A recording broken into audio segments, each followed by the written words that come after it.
अशोका, मुझे सारे प्राणी बहुत अच्छे लगते हैं। अरे वाह, कितने सुंदर पुष्प है ये। तुम इतने सारे पुष्प का क्या करोगी? मैं इन्हें देवता ले जाऊंगी। हमारे यहाँ ऐसे सुंदर पुष्प नहीं होते।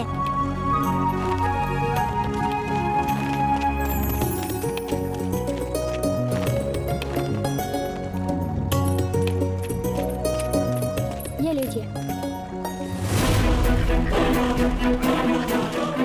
तो घायल है।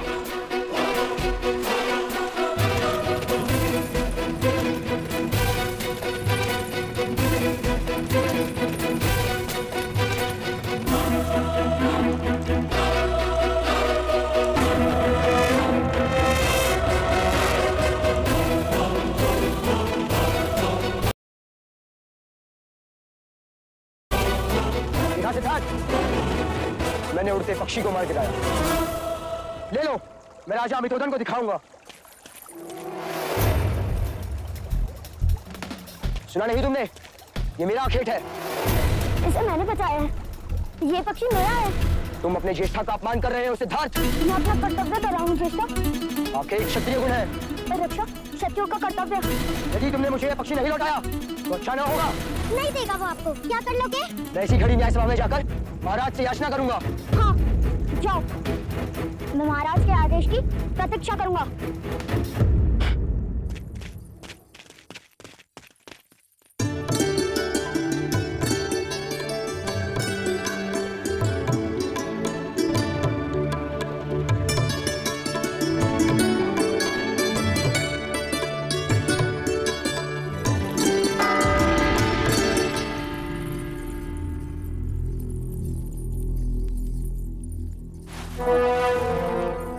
द्रोणोदन, ये न्याय घंट किसने बजाया? मैंने महाराज। महाराज मुझे न्याय चाहिए।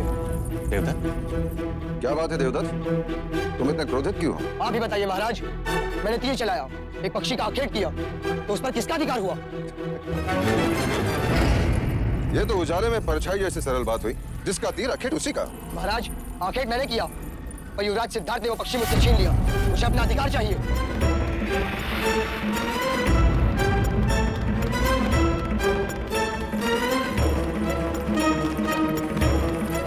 न्याय मांगने का उचित समय नहीं है देवता। उचित समय कब है? न्याय के लिए न्याय सभा होती है। अब जाओ यहाँ से। क्रोधित क्यों होते हो अनुज? बच्चों की हठ और जिज्ञासा दोनों पर ही ध्यान देना चाहिए। क्यों महाराज शुद्धोदन? उचित कहा ना? आप जैसे गुणीजन अनुचित कैसे कह सकते? जब देवदत्त ने न्याय घंट बजा ही दिया है तो उसे न्याय भी अवश्य मिलना चाहिए। महाराज, महादेवी अचानक अस्वस्थ हो गई है।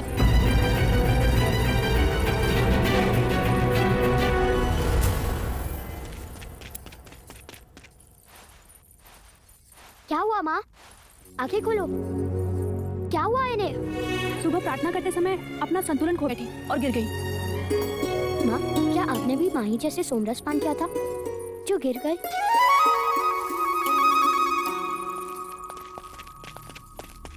क्या हुआ प्रजा?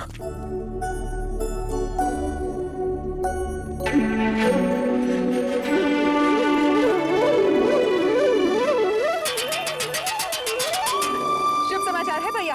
इस बुआ को एक और अवसर मिलेगा नामकरण संस्कार में आने का। महादेवी माँ बनने वाली है। बधाई हो प्रजापति, बधाई हो महाराज शुद्धोदन, बधाई हो। बधाई हो भाई महाराज। अनुज, कुलगुरु से शुभ मुहूर्त निकालकर ये समाचार कपिल वस्तु में पहुंचा दो। उत्सव का आगमन होने वाला है, कोई कमी नहीं होनी चाहिए। हाँ महाराज, अब कपिल वस्तु को कोई चिंता ही नहीं रही।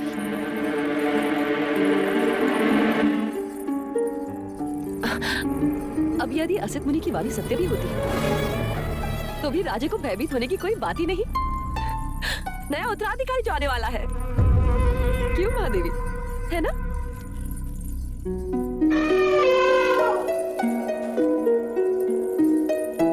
मेरा मित्र कुंज आ गया।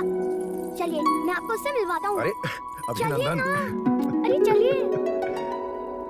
वैसे सत्य कहा है आपने। सिद्धार्थ को एक और भाई मिल जाएगा लड़ने के लिए। लड़ने के लिए? ये कैसी अशुभ बातें कर रहे हैं आप भी? जो देख कर आ रहा हूँ वही कह रहा हूँ अमिता।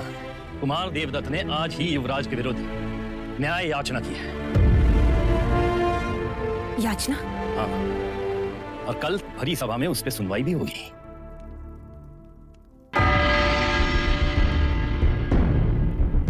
कहो कुमार देवदत्त, आप दरबार से क्या न्याय चाहते हैं? महाराज, मैंने पक्षी का आखेट किया, वो पक्षी मेरा हुआ। महाराज, ये पक्षी मुझे घायल अवस्था में मिला, मैंने इसकी रक्षा की, अब ये मेरे पास रहेगा। तो अब ये न्याय करना है कि ये पक्षी किसे दिया जाए, जिसने उसे घायल किया उसे या जिसने उसकी रक्षा की उसे। आखेट करना तो क्षत्रियों का गुण धर्म है युवराज। निर्बल की रक्षा करना क्षत्रियों का कर्तव्य है महाराज। पक्षी देवदत्त के तीर से घायल हुआ, ये तो मानते हो ना तुम? पर अब ये मेरी शरण में है, ये बात आप मानते हैं या नहीं? मुझे तुम्हारी क्षत्रियता पे संदेह है और मुझे तुम्हारी मनुष्यता पर।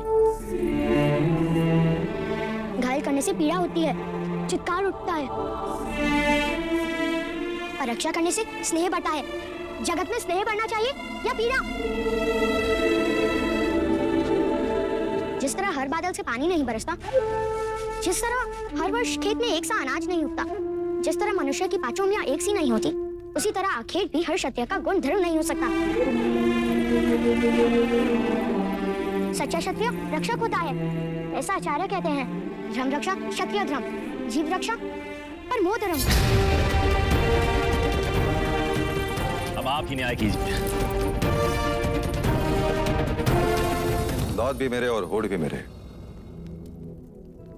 कुलगुरु वाचस्पति, कृपा करके आप ही न्याय करें।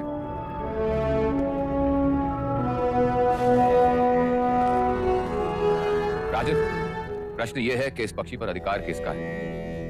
एक ने क्षत्रिय गुण धर्म दिखाए और एक ने क्षत्रिय धर्म। मैं भी असमर्थ हूं राजन। अब ये न्याय तो स्वयं पक्षी ही कर सकता है।